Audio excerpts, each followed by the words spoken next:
Assalamualaikum warahmatullahi wabarakatuh. Selamat berjumpa kembali. Kali ini kita ada di mata kuliah Manajemen Pemasaran 2. Oke, pada video kali ini yang akan kita bahas adalah tentang konsep dasar pemasaran. Yang nantinya akan kita bahas yang pertama adalah pemasaran, ya ada definisi gitu ya. Kemudian yang berikutnya adalah konsep inti dari pemasaran. Nanti akan dari dua pandangan, yang pertama Kotler dan Armstrong, dan yang kedua dari Kartajaya, ya. Oke. Untuk yang pertama yang akan kita bahas adalah tentang pemasaran. Apa sih yang dimaksudkan dengan pemasaran? Karena bagi sebagian orang itu ada misleading gitu. Orang-orang itu beranggapan bahwa pemasaran itu merupakan profesi gitu. Profesinya salesman. Jadi kalau semisal ada orang yang bekerja entah itu di mana gitu ya, entah itu di bank atau di tempat lain, yang dia itu tugasnya adalah di bagian penjualan, maka disebutnya dia adalah sebagai seorang pemasaran. Dia kerja di mana? Dia itu di bagian pemasaran, ya. Padahal sebetulnya pemasaran itu more than a profesi. Jadi pemasaran itu lebih dari sekedar profesi salesman. Karena apa? Salesman itu hanya sebagian kecil dalam pemasaran. Karena dia hanya berkaitan dengan menjual saja, selling saja gitu loh. Dia itu hanya sekedar menjual. Oke. Nah, jadi apa sih perbedaan antara penjualan dan juga pemasaran? Yang pastinya penjualan itu termasuk dalam pemasaran. Oke. Untuk yang pertama, dilihat dari titik mulainya, kalau penjualan itu mulainya dari pabrik, sedangkan kalau pemasaran dia mulainya dari pasar. Nah, pasar di sini bukan seperti market gitu, tapi lebih kepada konsumen gitu maksudnya di sini. Ya. Kemudian untuk penjualan fokusnya itu adalah produk, di mana produk ini yang sudah ada, produknya sudah exist, ready to sell, sudah siap untuk dijual. Kemudian kalau pemasaran, fokusnya itu adalah kebutuhan dan keinginan konsumen. Nah, di sini yang dimasukkan pasar itu adalah itu. Ya. Jadi dimulai dari apa yang dibutuhkan dan juga diinginkan oleh konsumen. Untuk pembeda ya, penjualan itu contohnya begini. Kalau ada sebuah warung, dia eh, menjual makanan sehari-hari gitu, warungan gitu ya. Nah, dia hanya sekedar menjual saja, produknya sudah ada dan sudah tinggal dijual gitu. Sedangkan kalau pemasaran itu mencari terlebih dahulu apa yang dibutuhkan dan juga diinginkan oleh konsumen. Kalau kebutuhan dari manusia ya makan, tetapi keinginan konsumen apa? Mungkin akan berbeda antara satu orang dengan orang yang lain. Contoh, antara kamu sama teman kamu sekarang, kalau saya tanya, kamu lapar atau tidak? Iya, lapar. Kalau saya tanya lagi, kamu pengen makan apa? Antara kamu dengan teman kamu, jawabannya mungkin akan berbeda. Yang satu jawabnya bakso, yang satu jawabnya mie ayam, semisal. Nah, itu kan keinginan. Nah, bagaimana nih caranya supaya kita menjawab kebutuhan dan keinginan dari konsumen tersebut? Kalau di sini, kita berfokus pada keinginan konsumen. Karena konsumen memiliki selera yang berbeda, keinginan yang berbeda, gitu ya. Kita sebagai perusahaan itu we provide what they want and need, gitu ya. Nah, bagaimana cara untuk penjualan? Ya, dia hanya menjual dan juga mempromosikan. Pertama promosi terlebih dahulu, mengenalkan, kemudian menjual, gitu ya. Mengenalkan, mempromosikan, baru menjual. Sedangkan kalau pemasaran itu caranya bagaimana? Dia pemasarannya lebih terorganisir. Terorganisirnya bagaimana? Karena kita mencari terlebih dahulu keinginan dan kebutuhan konsumen, maka kita juga harus setelah kita tahu kebutuhan dan keinginannya, kita bisa mentarget. Setelah itu kita mengelompokkan calon pembeli kita, pasarnya kita, mengelompokkan pasar kita menjadi beberapa kelompok, itu yang namanya segmenting. Nah, nanti akan kita bahas lebih lanjut tentang STP atau uh, segmenting, targeting, and positioning. Nah, kemudian kalau dilihat dari hasil untuk penjualan itu keuntungannya itu didapat dari volume penjualan. Terlihat di sini ya. Jadi kalau ada barang terjual ya mereka mendapatkan laba. Kalau semisal tidak terjual ya sudah. Nah, dan juga eh, ini relationship dengan konsumen akan terhenti saat itu juga. Ketika produknya terjual ya sudah finish. Itu penjualan. Sedangkan kalau untuk pemasaran, keuntungan yang didapat dari kepuasan pelanggan. Kenapa dikatakan begini? Kenapa dikatakan bahwa keuntungan yang didapat dari kepuasan keuntungannya itu didapat dari kepuasan pelanggan. Karena kalau di dalam pemasaran, ketika kita memproduksi produk, itu kan pertama sudah diketahui dulu kalau produk kita atau jasa kita itu memang dibutuhkan atau juga diinginkan oleh konsumen. Pembelinya sudah jelas karena kita tadi sudah mensegmen gitu ya. Nah, kemudian setelah konsumen itu membeli produknya kita karena kita we treat them well gitu ya. Jadi mereka akan merasakan puas terhadap produk ataupun jasanya kita. Kemudian efeknya apa? Efek yang berikutnya adalah mereka akan loyal. Mereka akan setia. Ketika mereka sudah setia, maka mereka akan membeli kembali. Ya, setelah mereka membeli kembali atau mereka sudah puas, setelah mereka puas maka mereka akan ada dua. Yang pertama akan membeli kembali atau yang kedua mereka akan memberitahukan kepada orang lain, merekomendasikan produk atau jasa punya kita. Maka tadi disebutkan bahwa pemasaran itu lebih terorganisir. Karena bahkan sampai after sales-nya, sampai produk itu sudah ada di tangan konsumen dan bahkan mungkin produk itu sudah habis dimanfaatkan oleh konsumen, ya kita tetap bisa membuat mereka puas dan kembali lagi ke kita after sales. Contoh dengan adanya garansi atau customer care, ya itu nanti akan kita bahas lebih lanjut. Oke.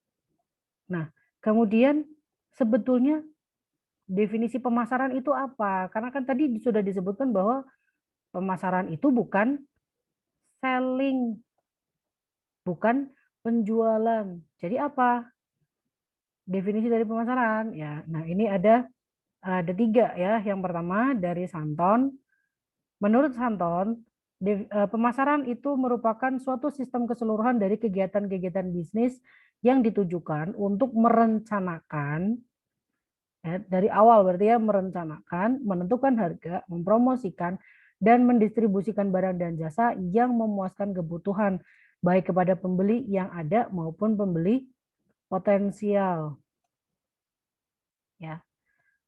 Kemudian yang kedua, ini menurut Kotler dan Armstrong, pemasaran merupakan sebuah proses yang dilakukan perusahaan untuk menciptakan nilai atau creating value untuk pelanggan dan membangun hubungan dengan pelanggan agar mendapatkan nilai atau capturing value dari mereka.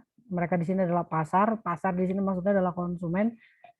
Eh, eh, Pelanggan akan mendapatkan nilai dari mereka sebagai gantinya, ya.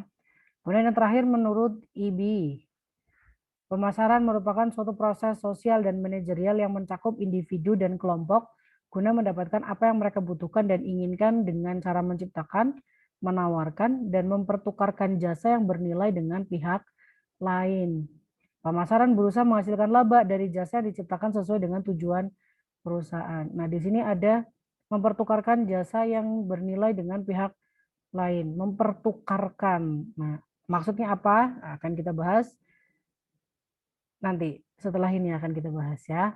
Nah, jadi inti dari pemasaran itu merupakan nilai pelanggan atau customer value, yaitu keseluruhan evaluasi atas suatu objek yang berkaitan dengan aspek ekstrinsik dan intrinsik dari luar dan juga dalam gitu ya, yang berdasarkan perbandingan atas manfaat serta biaya yang dipersepsikan oleh konsumen secara rasional dan juga eksperiensial.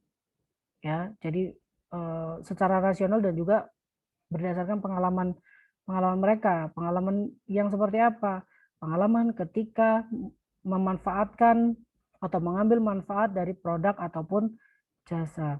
Jadi di sini rumusnya adalah nilai pelanggan didapatkan dari manfaat yang dipersepsikan dikurangi dengan biaya yang dipersepsikan. Manfaat yang kita dapat dengan biaya yang kita keluarkan itu harus yang seperti apa gitu ya. Kalau dari rumus ini artinya suatu produk memiliki nilai pelanggan yang tinggi ketika manfaat yang dipersepsikan konsumen lebih besar dibandingkan biaya yang dikeluarkan. Misal begini, kita membeli makanan harganya 100.000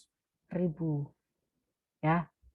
Nah, kita kira-kira bayangan kita makanan yang seperti apa yang harganya 100.000? Kira-kira yang bagaimana? Harusnya kan yang enak, porsinya banyak, mungkin ada lapisan emas yang bisa dimakan gitu, ya. Nah, kalau semisal manfaat yang dipersepsikan ternyata lebih besar daripada biaya yang dipersepsikan, maka nilai pelanggannya tinggi. Tapi kalau semisal manfaat yang dipersepsikan atau yang diharapkan ternyata lebih lebih lebih kecil dari biaya yang dipersepsikan, berarti kan artinya minus, gitu kan? Ya. Jadi eh, di sini jelaslah apabila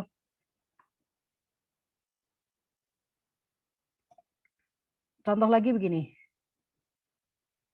eh, kita membeli handphone yang harganya 25 juta. Tahu ya, handphone apa ya? Yang kisarannya harganya segitulah. Nah, secara rasional ya, eh, dengan harga tersebut, dengan harga itu, rasionalnya gini, oke lah harganya segitu karena apa? Iklan yang digunakan untuk mempromosikan si handphone ini diiklankannya itu dia tuh canggih dengan manfaat yang banyak gitu ya. Kita kita bakal bisa mendapatkan manfaat yang banyak. Salah satu contohnya itu adalah kamera gitu ya. Katanya kamera dari handphone yang harga 25 juta kalau ya kalau di iklan gitu ya, bagus gitu ya. Betul-betul real sama seperti aslinya gitu. Nah, kemudian setelah setelah kemudian setelah kita beli, kita coba menggunakan handphone itu katakanlah seminggu, 2 minggu gitu ya. Ternyata manfaat yang kita dapat itu tidak terlalu bagus. Semisal HP itu ternyata nyedot baterai yang banyak, HP-nya gampang panas. Kalau udah panas biasanya hang gitu ya. Karena apa dia kan bekerja mungkin bekerjanya lebih lebih keras karena untuk menghasilkan yang gambarnya bagus atau suaranya yang jernih gitu ya. Nah, jadi secara pengalaman atau eksperiensial konsumen itu atau kita mempersepsikannya atau kita berharapnya itu kita membayangkannya dengan harga 25 juta tetapi dengan kualitas yang tidak terlalu bagus mungkin sebetulnya kualitasnya hampir sama nih dengan HP-HP yang harganya paling cuma 2,5 juta. HP 2,5 juta saja kan sekarang banyak yang bagus toh. Nah, eh, ternyata dengan harga yang 25 juta itu, manfaat yang didapat, pengalamannya itu tidak terlalu bagus ya karena apa tadi yang cepat panas, yang baterainya cepat banget habis. Jadi ternyata fungsinya atau manfaatnya itu tidak terlalu istimewa gitu ya. Jadi tidak sesuai antara harga dengan apa yang diberikan atau manfaat yang bisa kita dapatkan dari handphone yang mahal tersebut. Hasilnya apa? Hasilnya handphone tersebut itu dianggap atau dipersepsikan memiliki biaya yang terlalu mahal jika dibandingkan dengan manfaatnya ya. Dengan kata lain, nilai pelanggan dari smartphone yang harga 25 juta itu dipersepsikan tidak baik begitu. Nah, tetapi nilai dari sebuah brand atau merek itu tidak dapat diukur hanya berdasarkan manfaatnya saja. Karena pada kenyataannya, siapa di sini kalau misal kalian diberikan handphone harga 25 juta, kalian tidak senang, kalian tidak bangga. Dan mungkin bahkan kalian itu ketika pegang HP yang harganya 25 juta, mungkin kalian tidak akan memfoto langsung muka kalian, tetapi kalian akan melakukan selfie mirror. Kalian selfie tapi pakainya kaca supaya kelihatan handphonenya gitu. Ya. Jadi merek itu juga dikategorikan berdasarkan citranya. Ada dua. Yang pertama utilitarian atau manfaat, dan yang kedua adalah hedon. Tahu hedon ya? Ya kayak hidup gitu. Dengan kalau citra yang utilitarian atau manfaat tadi, maksudnya ya eh, kita membeli ya karena manfaat dari produk tersebut gitu. Dengan harga 25 juta itu saya katakanlah mungkin profesinya sebagai seorang fotografer. Jadi membutuhkan handphone yang kameranya itu memang bagus. Kalau ngezoom itu sampai permukaan bulan terlihat dengan jelas. Contoh saja ya. Nah, kemudian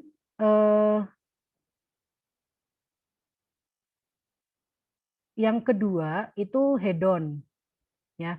Kalau hedon, merek yang memposisikan produknya pada manfaat prestis atau gengsinya gitu. Nah, jadi target pada masing-masing citra ini juga akan berbeda. Yang pertama kalau utilitarian, biasanya produk handphone yang diproduksi itu tidak terlalu mahal. Contoh yang harga ya 2 juta gitu, itu sudah bagus lah kameranya.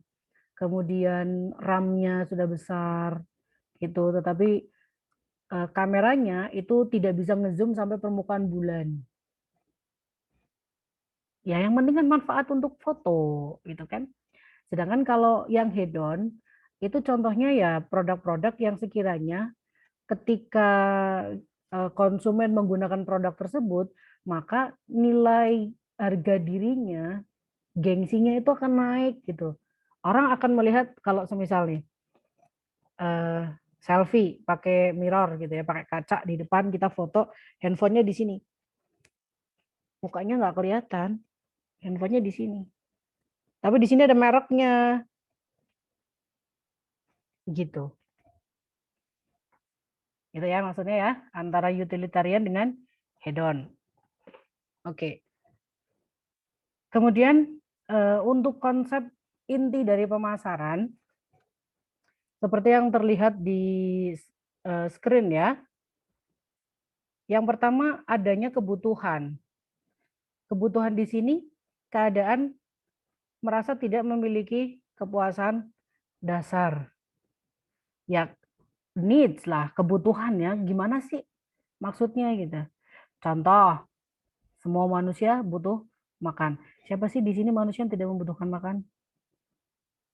Pasti semua orang butuh makan, ya kan? Nah, kemudian ada keinginan. Keinginan ini bentuk kebutuhan manusia, sebuah bentuk berarti produk turunan dari kebutuhan di mana dihasilkan oleh budaya dan kepribadian individual. Contoh, eh, manusia kan butuh makan, tetapi keinginan akan makanan yang berbeda, ya. Oke, antara manusia yang ada di Amerika dengan manusia yang ada di Pekalongan, kebutuhan kebutuhan dasarnya sama, kebutuhan akan makan. Tetapi keinginan akan makanannya yang berbeda. Kalau orang Amerika sarapannya ya roti, butuh makan, tetapi apa yang dimakan adalah roti. Tetapi kalau orang Pekalongan, ya, keinginan akan sarapannya apa? Nasi dengan megono, gitu contohnya. Ya. Kemudian berikutnya adalah permintaan. Permintaan di sini maksudnya adalah eh, keinginan manusia yang didukung dengan daya beli. Nah, di sini ada daya beli. Kenapa daya beli menjadi penting? Karena begini, mau produknya sebagus apapun, tetapi kalau tidak ada permintaan, itu juga tidak akan berguna. Ya ngapain memproduksi produk yang tidak bisa dijual? Satu. Kemudian yang kedua, mau produknya sebagus apapun, tetapi kalau pasar itu tidak bisa membeli, ya percuma juga. Buat apa? Gitu ya. Kemudian yang berikutnya adalah setelah adanya kebutuhan, keinginan, dan permintaan, ini diketahui dari apa? Dari riset. Ya, dicari terlebih dahulu bisa melalui riset. Kemudian dibuatlah, setelah kita tahu adanya kebutuhan, keinginan, dan permintaan dari pasar, maka kita akan memproduksi. Memproduksinya eh, bisa produk maupun jasa ya, tergantung dari kebutuhan, keinginan, juga permintaan dari pasar ya. Nah, produk di sini segala sesuatu yang ditawarkan kepada pasar untuk diperhatikan, dimiliki, digunakan atau dikonsumsi sehingga dapat memuaskan keinginan atau kebutuhan pasar ya.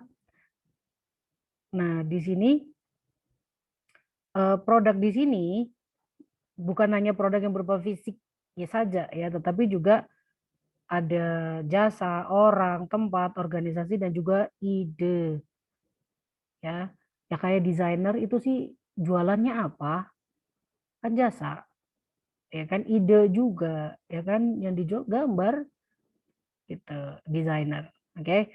Kemudian nilai di sini kalau nilai bagi pelanggan tadi ya customer value ya merupakan perbedaan antara manfaat yang dinikmati pelanggan karena memiliki serta menggunakan suatu produk dan biaya untuk memiliki produk tersebut. Dan kalau bisa customer value-nya itu dihasilkan dari manfaat yang didapatkan itu lebih besar daripada biaya yang dikeluarkan.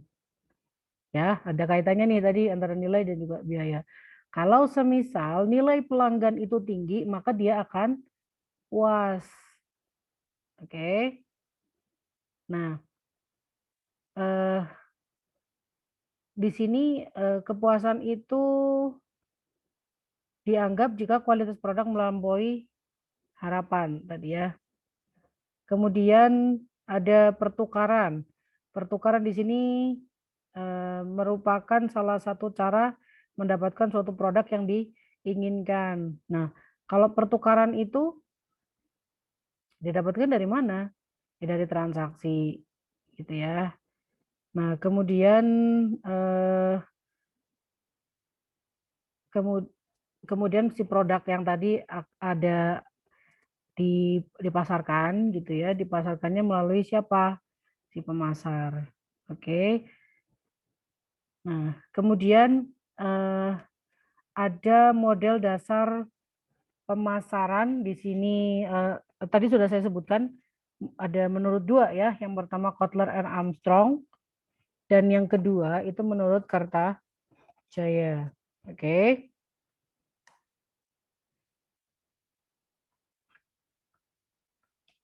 Oke, kalau menurut Kotler dan Armstrong 2012 inti dari manajemen pemasaran itu adalah nilai pelanggan atau customer value.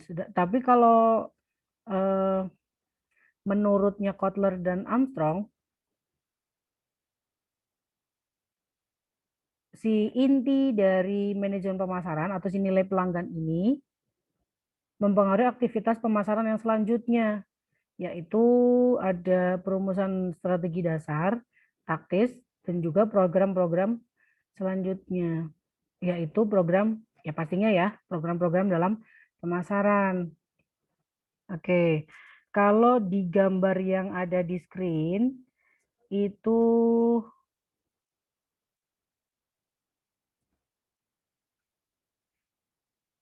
pada tahap 1 itu ada inti dari pemasaran, yaitu nilai pelanggan. Di sini maksudnya adalah perusahaan itu tidak bisa menjual produk secara asal tanpa mempertimbangkan manfaat yang akan diberikan dan juga beban yang akan dibebankan kepada konsumen. Ya tadi ya, untuk mendapatkan nilai pelanggan yang tinggi, maka manfaat yang diberikan itu harus lebih tinggi dibandingkan dengan eh, biaya yang dikeluarkan oleh konsumen, gitu ya. Jadi kita ya, katakanlah kita sebagai sebuah perusahaan, kita itu harus menentukan di awal itu nilai seperti apa yang ingin ditawarkan eh, kepada calon pelanggannya kita. Kalau semisal perusahaan kita menawarkan nilai yang utilitarian atau berdasarkan dari manfaatnya, maka produk yang kita tawarkan atau merek yang kita tawarkan itu harus memiliki kegunaan yang lebih besar dibandingkan dengan nilai biayanya, ya. Sedangkan kalau untuk menawarkan nilai hedonis, ya namanya buat gaya hidup, nggak masalah harganya mahal. Apa namanya, karena apa sih ya, untuk gengsi gitu ya, maka kita sebagai perusahaan itu harus menawarkan produk atau merek yang bergengsi dan juga mengakomodir prestis calon pembelinya kita. Oke, nanti akan kita bahas lebih lanjut tentang nilai ya, atau apa namanya, nilai pelanggan ini ya, atau customer value.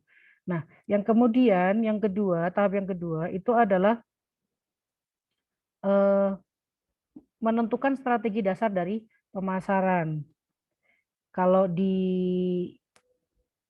kalau menurut si Kotler dan Armstrong ini dikenal dengan istilahnya STP atau segmenting, targeting, and positioning, ya.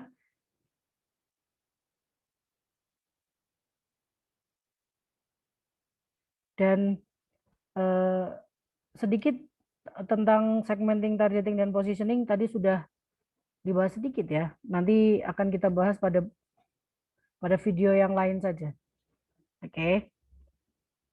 Kemudian tahap yang ketiga, setelah kita menentukan nilai dari suatu produk dan juga menentukan strategi dasar pemasarannya, yaitu STP tadi, maka langkah yang selanjutnya dalam model dasar pemasaran menurut Kotler dan Armstrong adalah melaksanakan strategi dasar pemasaran yang berbasis nilai ke dalam program pemasaran. Program-program di sini dipecah menjadi 4. Ada promotion, product, price, and place, atau disebut juga banyak yang menyebut ini sebagai marketing mix atau 4Ps, 4P, karena di sini ada 4P ya, ada promotion, product, price, and place. Oke.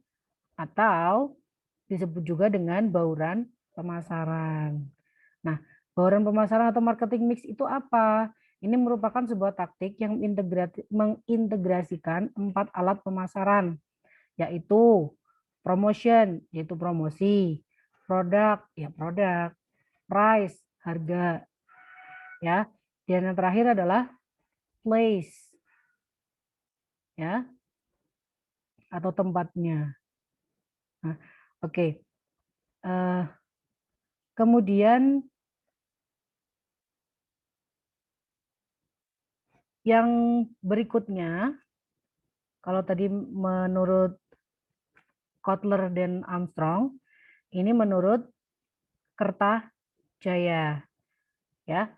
Kalau di Kertajaya ini dia membagi model dasar pemasaran menjadi 3 level, yaitu level strategi, level taktik, dan level penciptaan nilai. Nah, ini agak berbeda dengan menurut Kotler dan Armstrong tadi ya. Kalau Kotler dan Armstrong tadi kan justru nilai pelanggan itu tuh menjadi titik awalnya.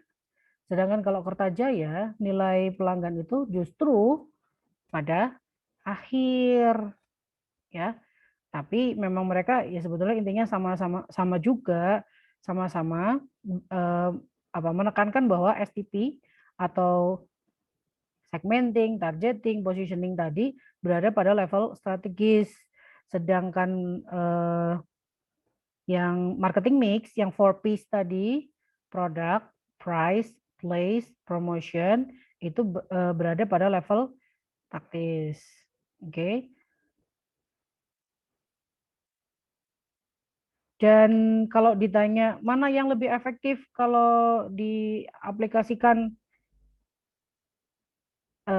di Indonesia gitu ya, because we stay in Indonesia. Mana yang lebih efektif? Apakah model pemasarannya Kertajaya ataukah modelnya Kotler and Armstrong? Ada beberapa pendapat sih ya. Ada yang mengatakan bahwa Kertajaya lebih efektif jika diaplikasikan di Indonesia. Oke. Sekian saja untuk video pembelajaran kali ini. Kita akan bertemu lagi pada video-video yang selanjutnya. Terima kasih atas perhatiannya. Akhir kata, wassalamualaikum warahmatullahi wabarakatuh.